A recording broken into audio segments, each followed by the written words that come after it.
জোয়ার কাটলেট বানাতে আমি এখানে নিয়ে নিয়েছি গ্রেট করা বিট, গাজর, ক্যাপসিকাম, ম্যাশ করা কড়াইশুঁটি, কাবলি ছোলা, জিঞ্জার গার্লিক পেস্ট, কাঁচা লঙ্কা কুচি আর নিয়ে নিয়েছি গ্রেট করা পনির। তারই ভেতরে অ্যাড করে দিয়েছি জোয়ারের আটা, সল্ট, জিরে গুঁড়ো আর অরিগ্যানো। সমস্ত উপকরণকে ভালোভাবে হাত দিয়ে মিশিয়ে কাটলেট বা টিক্কি শেপে গড়ে নিয়েছি। এখানে আপনারা আপনাদের ইচ্ছে মতো শেপে গড়ে নেবেন।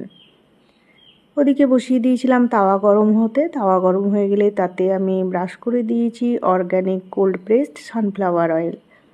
এবার কাবাবগুলোকে সাজিয়ে দিয়ে ভালোভাবে গোল গোল করে চারিপাশে সেঁকে নিয়েছি। আর তারই উপরে আমি ব্রাশ করে দিয়েছিলাম organic cold pressed sunflower oil. ব্যাস তৈরি হয়ে গেল হেলদি টেস্টি জোয়ারের কাটলেট।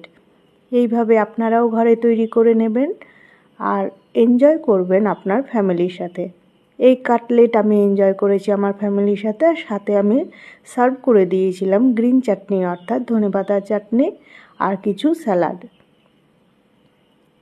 এই কাটলেট আমি এনজয় করেছি আমার ফ্যামিলির সাথে লাঞ্চ টাইমে। আমার এই রেসিপি যদি আপনাদের ভালো লেগে থাকে তাহলে লাইক দেবেন, কমেন্টে জানিয়ে যাবেন আর শেয়ার করে দেবেন আপনার সমস্ত বন্ধুদের সাথে।